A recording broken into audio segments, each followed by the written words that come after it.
আসসালামু আলাইকুম। তৌফিকাস ওয়ার্ল্ডে সবাইকে স্বাগত। কাছে ও দূরে, দেশ এবং দেশের বাহিরে যে যেখান থেকে বসে আমার আজকের এই ভিডিওটা দেখছেন, আশা করছি আল্লাহর অশেষ রহমতে অনেক ভালো আছেন। আজকের ভিডিওতে আপনাদের সাথে ঈদ স্পেশাল মজার একটি নতুন ধরনের ডেজার্ট রেসিপি নিয়ে চলে আসলাম। যদিও এই ডেজার্ট রেসিপিটি আমি ইফতারে দিয়েছি সবাইকে খেতে। শুরুতে আমি একটা পাত্র নিয়েছি, সেখানে 1 কাপের মতো ময়দা নিয়েছি। তো একটু লবণও কিন্তু দিয়েছি, আর ময়দাটা আমি একটু চেলে নিয়েছি। তারপর অল্প অল্প করে পানি দিয়ে খুব সুন্দর সফট একটা ডো করে নিয়েছি। খুব বেশি নরমও হবে না, আবার খুব বেশি টাইটও হবে না, মোটামুটি সফট একটা ডো আমি তৈরি করে নিয়েছি। কিছুক্ষণ মথে নিয়েছি। এবার আমি অল্প কিছু সময়ের জন্য ঢেকে রাখছি। 10 মিনিটের মতো ঢেকে রেখেছিলাম। এর মধ্যে এই ডোটা আরও বেশি সফট হয়ে গিয়েছে। এখন এটাকে আমি বোর্ডে নিয়ে নেব আর 2 ভাগে ভাগ করে নেব। 2 ভাগে ভাগ করার কারণ হচ্ছে আমি 1 ভাগের মধ্যে একটু ফুড কালার দিচ্ছি। এখানে আমি অরেঞ্জ ফুড কালার দিচ্ছি। একটু কালারফুল হলে ডেজার্ট রেসিপিটি দেখতে সুন্দর লাগবে, সেজন্যই দেওয়া। আর এই কালার দেওয়ার জন্য তো স্বাদের কোনো হেরফের হবে না। তো কালার দেওয়ার পর বেশ কিছুক্ষণ আমি এটাকে মথে নিয়েছি, যাতে কালারটা এই ডোয়ের সাথে খুব সুন্দর করে মিক্সড হয়ে যায়। এবার 3 ভাগে ভাগ করে লেচি কেটে নিচ্ছি। শুরুতে আমি যখন ময়দা মাখাচ্ছিলাম, তখন এই ডেজার্ট রেসিপিটি যে তৈরি করব এরকম কোনো পরিকল্পনাই ছিল না। তো হঠাৎ করে আমার ছোট ছেলে কিচেনে এসে বলতেছে ইফতারে কোনো একটা ডেজার্ট প্রয়োজন, তার ডেজার্ট লাগবে। তো একদিকে পরোটা তৈরি করব, অন্যদিকে ডেজার্ট রান্না করব, অনেক সময়ের ব্যাপার। তো হঠাৎ করে মাথায় বুদ্ধি এলো যে এই যে আমি লেচি কেটে নিয়েছি না, এটা দিয়ে কি তৈরি করা যায়। সেই ভাবনা থেকেই আমি এই রেসিপিটা তৈরি করেছি।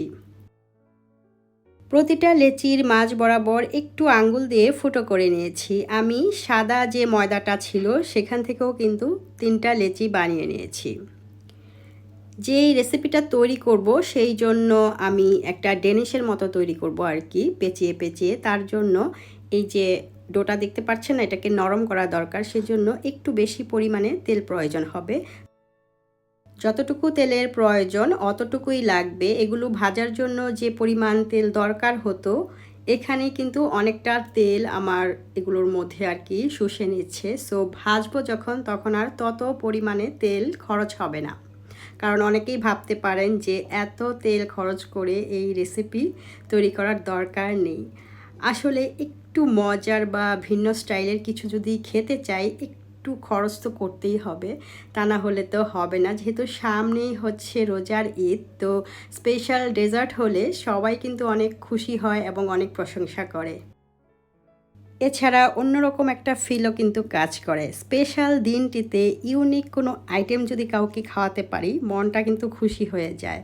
আর সেই খাবারটা যদি অনেক বেশি ইয়াম্মি হয় আর প্রশংসা পাওয়া যায়, তাহলে তো খুশিতে আহ্লাদে একদম গদগদ অবস্থা, তাই না? আপনারা ভিডিও দেখে নিশ্চয়ই বুঝে গিয়েছেন আমি জিনিসটা কিভাবে তৈরি করেছি। বাচ্চারা অনেক সময় দেখা যায় টিফিনে দোকান থেকে ডেনিশ নামে একটা আইটেম কিনে খেয়ে থাকে।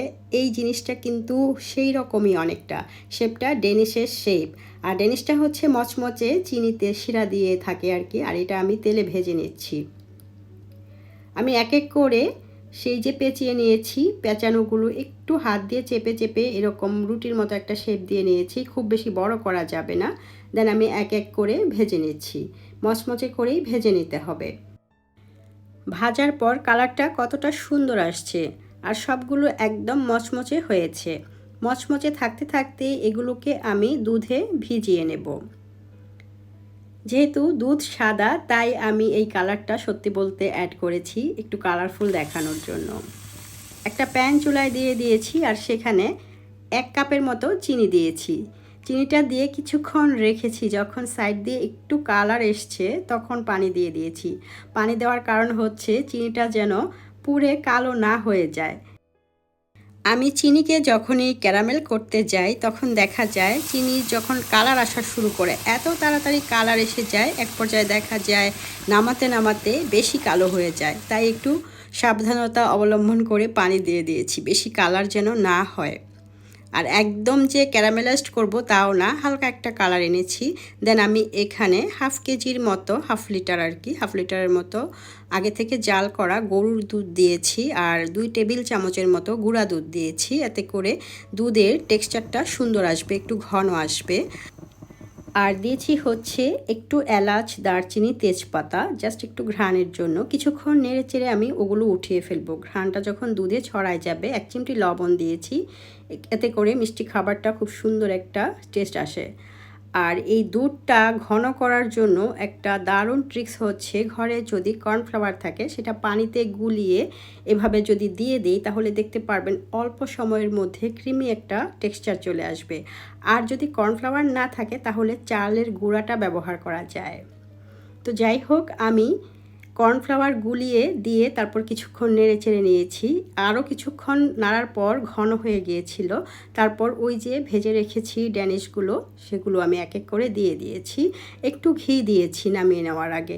আর কি চুলাটা বন্ধ করে ঢাকনা দিয়ে আমি ঢেকে রাখবো, তার আগেই ঘিটা দিয়েছি। এখন আমি এগুলোকে চুলার উপরেই বসিয়ে রাখবো, তবে ঢাকনা দিয়ে।